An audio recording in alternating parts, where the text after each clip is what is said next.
Welcome, everyone, to the ACL Athlete Podcast. This is the podcast where we talk about everything related to the ACL, whether that's the injury itself, the rehab process, return to sport, and more. I'm your host, Dr. Ravi Patel, performance physical therapist and coach. Between myself and fellow guests and experts, you'll learn through the lens of the patient, the healthcare professional, and the coach. The goal of this podcast is to equip you, the athlete, with the education to make the best informed decision about your care and your ACL journey. Thanks for joining. Now let's dive into today's episode. What is up, y'all? And welcome back to another episode on the ACL Athlete Podcast. So today we are talking about all things navigating traveling during your ACL rehab. And at the time of this recording, summer is upon us here in the States. That means a lot more travel for people. So we have ACLers who have these trips planned, and we're talking, whether it's the 14-year-old to the, 60-year-old to all in between, right?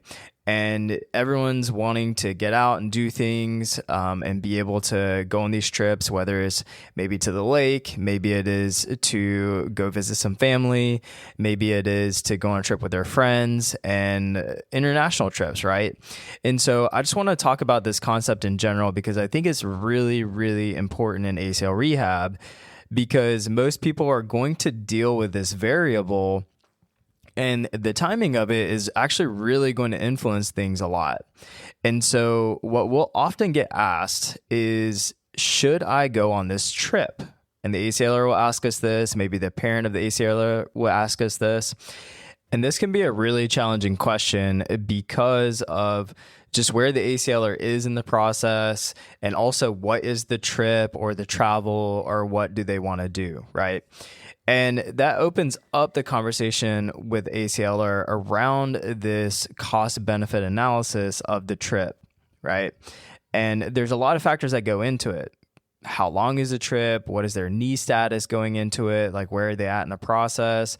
What are they doing on the trip? Will they have time to rehab or even have the equipment to do so? And the thing for us is that we're never going to steer someone away from it unless it is very harmful for their recovery or maybe put them at risk. Otherwise, we do try to educate as best as we can and help to game plan what's the best way to manage the knee during this process and essentially keep the rehab process going ideally. And this is just something that can be a bit of a challenge because there are situations where we're like, this is actually going to set your knee back, but they're really set on going on the trip. And it's just one of the things that we just have to dance with, right? As coaches, as rehab providers, and to be transparent and not sugarcoat it to the athlete or their parent, and to be able to share like, hey, this is something that we're not going to really make progress here, especially if this is what you guys are going to be doing. There's going to be a lot of walking. There's not going to be any access to equipment. It's just one of those things where it is what it is. And so that's where it's just going to be a conversation to have. And the thing with traveling is knowing that this just means in general a change for the ACLer's normal day-to-day routine. Of course, when someone is going through this process, they are typically doing their rehab and then they are doing their thing, whether it's with school or whether it is with work or whatever their status may be in terms of what they're doing in their day-to-day. But it is a change to their day-to-day routine because of travel, right? And so them actually doing their actual rehab is going to really factor in the time availability on the trip. The schedule is generally messier. It's just harder to navigate because there's a lot of moving pieces. Usually there's not built-in structure for this depending on the person. And so then therefore they're just kind of working with what they got and they see what happens when they get there. Gym access or equipment access is a big player in this because we know we need external load to get heavier and get stronger. And so that could be challenging based on the travel and where they are, especially if they're bopping around place to place. And then plus they are typically on their feet more. With travel, you're just naturally on your feet more. You got to go to the airport, even if you're in a car, you're going to just be on your feet more in the day to day versus not, because travel typically equates to just more step counts. It's just by nature of the task itself, unless you're somehow managing getting in a car, going to a beach, sitting at the beach, and not doing very much. Even within that, you're probably taking a lot of steps in the totality of the day. And so that brings me to my next point, having a game plan. That's what is so key with travel here. Travel is not one of these things where it's like, all right, let's just take a break and be done. And that's what I'm going to talk about next, is the caveat with this. But travel, there needs to be a continuation of the game plan. And that's where it's important to talk to your provider. Ideally, they can provide an adaptable plan with this. And so that's where having a game plan around this is so key, based on what is coming up with your schedule, the travel, or whatever that may be that is coming up. And this is where we want to continue that rehab process while the travel is in play. I get that there are some trips or situations where it is less ideal, and sometimes it just is what it is. It's like you can't really rehab. You're going to be gone for this period of time. You're not going to have access to anything. You're going to be on your feet, moving around a lot. And so then therefore it's just a challenge, right? And I think we have to sometimes accept that for what it is. But if we can sometimes maybe set ourselves up a little bit better, that's what's going to be ideal, especially if you're saying, hey, what is going to make this successful while I travel? And the goal is going to be to keep the rehab process going while you're away. And coming back to that caveat, there might be around the length of the trip as well as where you're at in the rehab process, where it could be understood to do maybe less or even take a break, for example, is when it's a shorter trip. Of course, if it's like 3 days, don't sweat it. Like, you're good. But if we're starting to teeter into, 4, 5, 7 days, there's time and place where it might actually be beneficial to take a break during this time, and it has to be very intentional. So for example, when athletes are maybe in a stuck point, or they are just kind of burned out a little bit from ACL rehab, when maybe they are transitioning out of a heavy block and they just kind of need a break to just be able to transition. Maybe they're at the 3-month mark, the 6-month mark, it could be 8 months, right? And there's no time sensitivity to getting back to something, then it could be beneficial. And I typically see this coinciding more with ACLers being more mid to late stages in the process.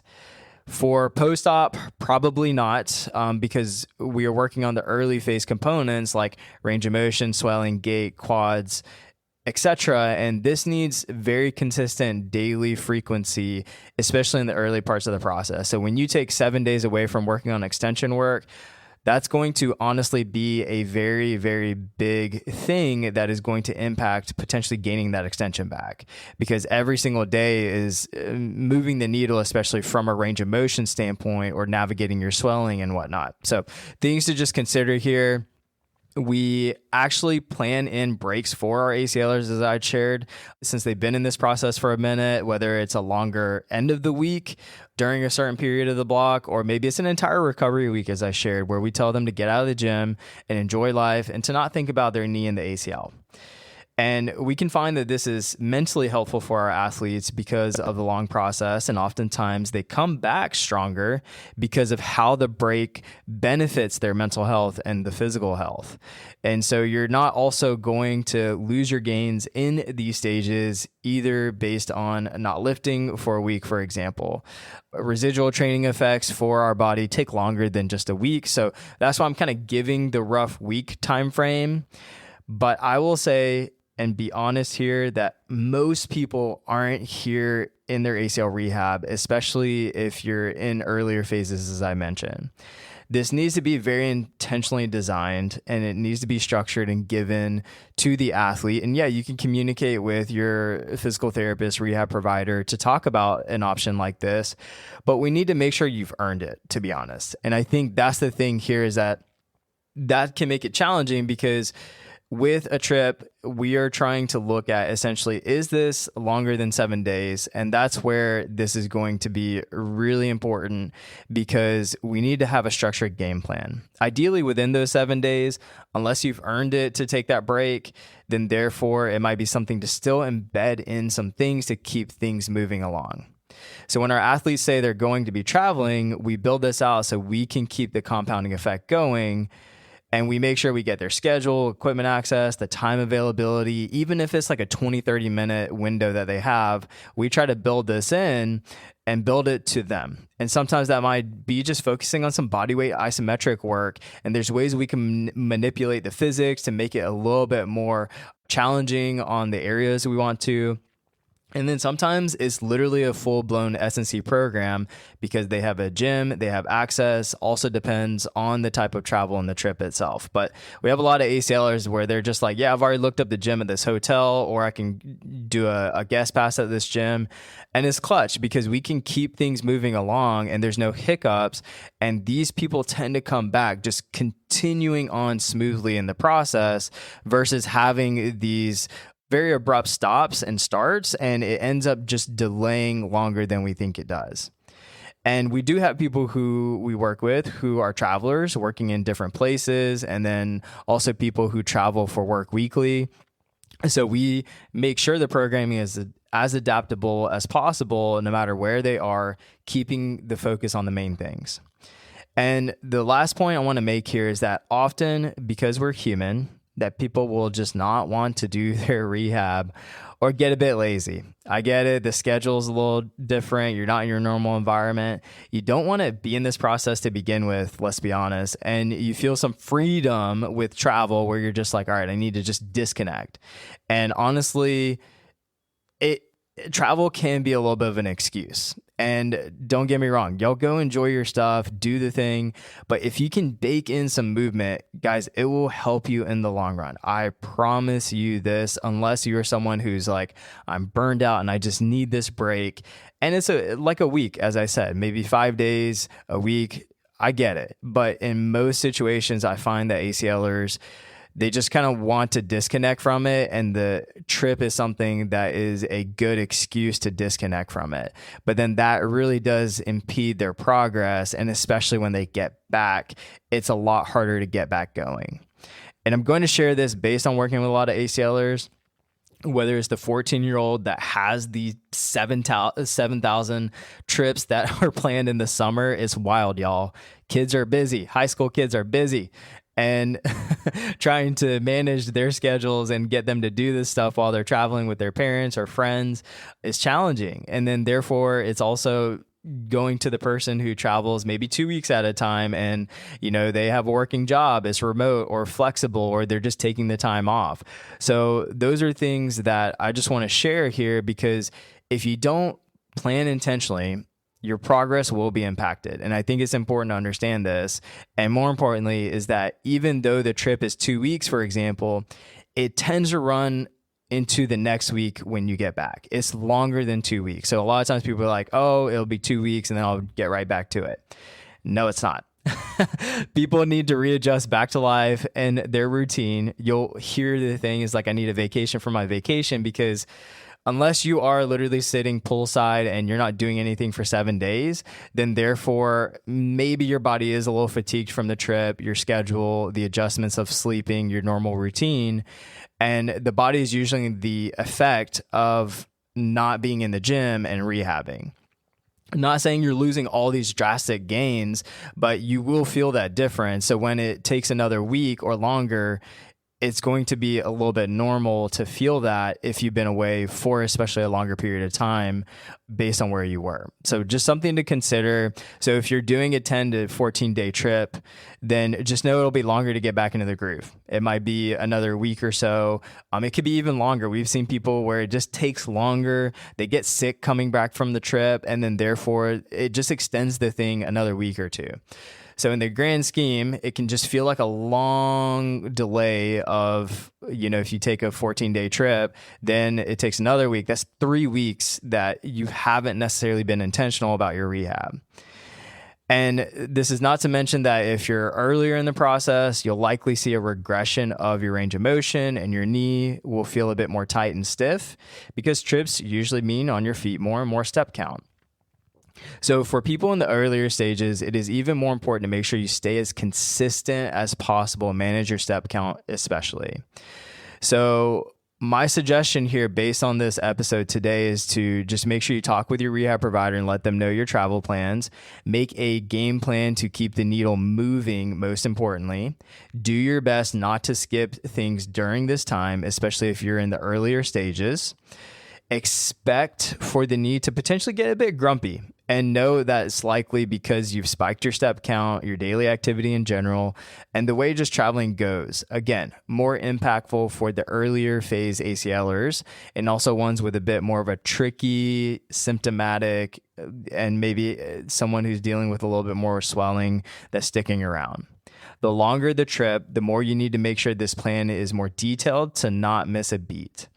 And if you're going on a longer trip, add another week at minimum if you plan not to rehab or you don't really get much done, because it's going to take at least this much time to get back into the swing of things. Again, if you don't do anything on the trip, which happens, right? Even people plan like, oh, I was going to do this, but then, schedule or we were doing this. So then I didn't really have much time to do this. And so then therefore, I think it's just important to prioritize this, especially the longer the trip. And the people who just stay consistent with this, y'all, they get back and they just, it's like they were on the on-ramp and they just were on the interstate and they just kept going versus this like abrupt, like if you go on this trip, it's like kind of fighting the city traffic and then trying to get back on the interstate. And so you have to take the on-ramp and that's your week back. And then you're on the interstate again. Right. So this is just something that we see so consistently with athletes and ACLers. And it really does make a huge difference in their progress, in the time frame and the way that they look at things in terms of their ACL rehab in general, and especially from a mindset component as well.